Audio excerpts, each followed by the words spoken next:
Pero wag mo akong ginaganyan. Kahit gaano ka pa kataas, wala akong pakialam sa ranggo mo. Grabe, maraming nagulat sa paninindigan ng isang pulis na kung saan binatikos niya ang PNP maging si Pangulong Bongbong Marcos dahil sa nangyaring pag-aresto kay dating Pangulong Rodrigo Duterte. Panoorin mo ang video na ito.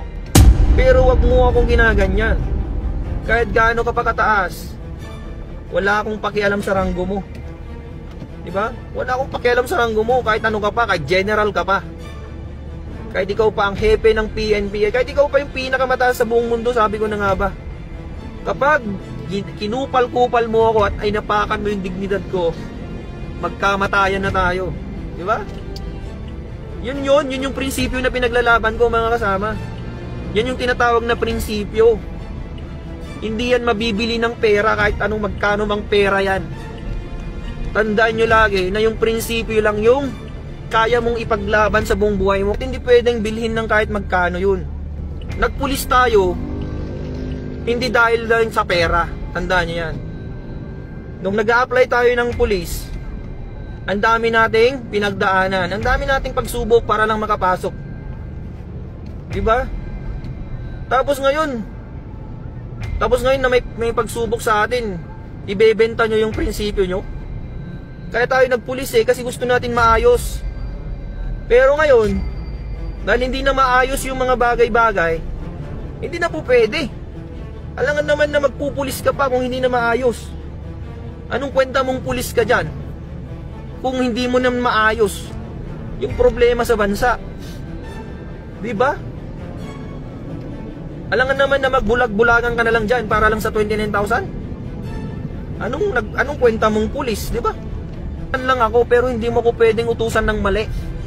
Kahit sino ka pa, kahit ikaw pang presidente, sabihin ko na nga sa'yo, kahit si Bongbong Marcos pang mag-utos sa akin ng mali, hindi ako susunod sa kanya kahit tanggalin niya akong pulis. Diba? Ba't ako susunod sa kanya? Sino ba siya? Siya ba ang boss ko? Hindi ko siya boss. Ang boss ko yung nagpapasahod sa akin. Sino bang nagpapasahod sa akin? Mga Pilipino. Diba? Mga Pilipino ang nagpapasahod sa akin. Ba't ako susunod sa presidente? Ano ba siya? Presidente lang siya. Diba? Ako, pulis ako. Pwede ko siyang arestuhin pagka wala siya sa serbisyo, pagka wala siya sa pwesto niya. Diba? Kung walang pulis sa Pilipinas, sino na lang mag-aaresto sa mga tiwaling opisyal na yan? Kaya tayo nagpulis para hindi tayo maging kakampi ng mga tiwaling opisyal. Tayo dapat nasa gitna lang tayo, mga kasama. Nasa gitna lang tayo. Hindi pwedeng dahil presidente natin siya na yung susunundan natin. Hindi pwedeng dahil presidente natin siya na yung susundin natin sa lahat ng bagay. Hindi po pwede yun. Partisan ang tawag doon. Hindi porke presidente ka, susundin kita. Ano ka? Sino ka ba para sundin ko? Tama ka ba? Ang tanong, nasa tama ka ba para sundin kita? Diba? Sabi ko nga ulit sa inyo, kahit presidente ka pa ng Pilipinas, kung mali yung utos mo sa akin, hindi kita susundin. Sino ka ba para sundin ko? Diba? Pakinggan mo tong sasabihin ko, sir. Isa akong pulis ng Pilipinas, pero hindi ako sang-ayon sa ginagawa mo, sir. Diba? Hindi ako sang-ayon sa'yo. Kahit ano pang sabihin mo, sir, hindi ako susunod sa'yo. Kasi hindi mo naman ako pulis Bakit pulis mo ba ako? Pinapasahuran mo ba ako, sir? Hindi. Ang totoong may-ari sa profesyon ko, ang totoong nagpapasahod sa akin ay mga Pilipino, hindi ikaw. Presidente ka lang ng Pilipinas, pati nga ikaw, pinapasahuran namin Sumasahod ka dahil sa pera ng Pilipino. Kaya isa ka rin, katulad ka rin namin nasa serbisyo publiko. Pare-pareho tayo, sir. Hindi ka commander-in-chief lang dyan. Ikaw ay isang public servant. Diba? Public servant ka. Dapat magtrabaho ka rin. Hindi ka boss. Tandaan mo yan, sir, ha? Tandaan mo, sir, President Bongbong Marcos. Tandaan mo to. Isa kang public servant. Pumunta ka dyan sa pwesto mo para magserbisyo, hindi para maging boss namin. Dapat ikaw nagtatraffic dyan Dapat nga ikaw yung nasa gitna ng kalsada, nagtatraffic dyan eh. Kasi nasa public service tayo. Hindi pwede yung presidente ka, diyan ka, nagiging boss ka dyan. Ano ka? Diba? Dapat leader ang tawag sa'yo. Hindi ka dapat nagiging boss dyan. Sino pa yung mga opisyal ng PNP dyan? Dapat kayo ngayong nasa gitna ng kalsada, dapat kayo yung leader. Hindi kayo boss dyan na parang hari kayo dyan na nakaupo sa napakagandang upuan para mag-utos-utos lang. Dapat leader kayo eh. Dapat kayong nangunguna sa serbisyo. Hindi yung nag-uutos-utos lang kayo dyan. Paano susunod yung mga tao sa inyo kayo mismo hindi nyo alam yung trabaho? Diba? Oh, hamunin ko kayong lahat dyan. Sa mga general dyan na nakaupo sa napakagandang upuan, sige, hamunin ko kayo. Alam nyo ba mag-serve ng traffic? Alam nyo ba? Alam nyo ba kung paano mag-traffic sa gitna ng traffic, sa gitna ng kalsada? Baka di nyo pa alam yan. General kayong tinuringan. Di nyo pa alam ang warrant of arrest. Putik. Warrant of arrest lang, di mo alam. Alam mo yung warrant of arrest? Pwede ka daw mag-aresto kahit walang warrant of arrest. Putik, ano yun? Pwede na lang pala akong magdampot dyan kahit sino. Bawal yun, nasa constitution yun, mga kasama. Bawal na bawal mag-aresto nang walang warrant of arrest. Pero kung meron namang preliminary investigation yung kaso, kung meron namang preliminary investigation, kailangan ipakita mo yung warrant of arrest. Parang yung nangyari kay Rodrigo Duterte. May nangyaring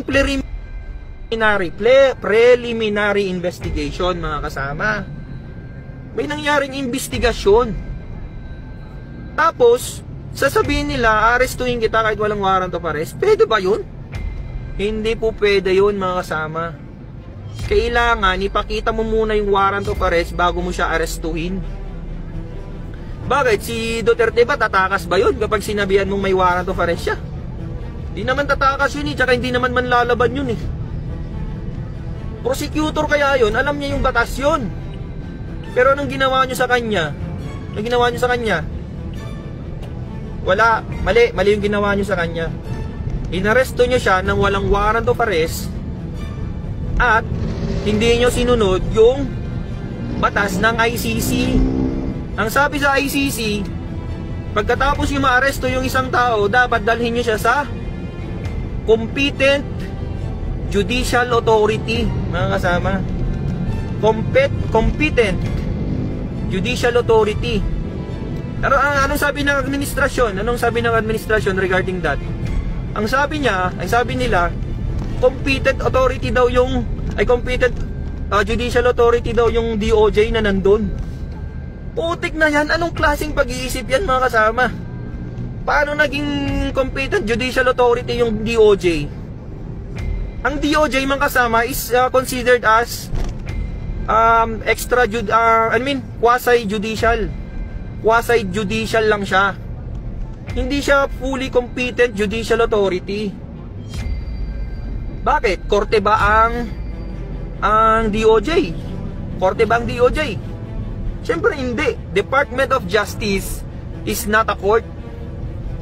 Ang sinasabi ng ICC, pagkatapos nyo mahuli si Duterte, dapat dalhin nyo sa competent judicial authority. Ano yung competent judicial authority na yan? In short, ang tawag dyan ay korte. Kahit anong korte sa Pilipinas, pwede. Pero anong ginawa? Dinala saan? Villamor Air Base, mga kasama. Bakit? Korte ba yun? Siyempre hindi korte yun. Walang judge dun eh.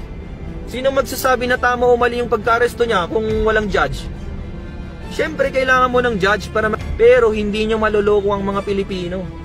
Ang akin lang, ang sinasabi ko lang is mali yung pagka-aresto kay Duterte. Ang mangyayari dyan, mga kasama, kapag unlawful arrest or invalid arrest, it's considered as papawalang bilanggo siya. Mapapalaya siya. Parang kayo nangyari kay Duterte. Kapag unlawful yung pagka-aresto sa kanya, ang mangyayari sa kanya, magiging invalid yung arrest niya. Ibig sabihin, kapag invalid yung arrest niya, mapapawalang bilanggo siya. Pwede siyang pabalikin sa Pilipinas. Patrolman ako, tuturuan ko mga general, putik. Nakakahiya tayo. Dismiss yung kaso, mapapawalang sala. Oh, yun, sabi. Walang sala si Rodrigo Duterte kasi mali yung pagka-aresto sa kanya. Isang pagpapatunay na hindi natin kontrolado ang mga umaalab na damdamin ng mga Pilipino anuman ang iyong posisyon. Ang isang pulis na ito ay nanindigan kahit kapalit nito ay ang kanyang mawawalang posisyon bilang isang pulis. Kaya naman i-share mo na ang video na ito. Ikaw bilang isang Pilipino, kung ikaw ang tatanungin, ano ang masasabi mo sa paninindigan ng isang pulis at kanyang pagbatikos kay Pangulong Bongbong Marcos at kay PNP Chief Torre dahil sa pag-aresto kay dating Pangulong Rodrigo Duterte? Well, i-comment mo lang yung reaksyon sa video sa baba.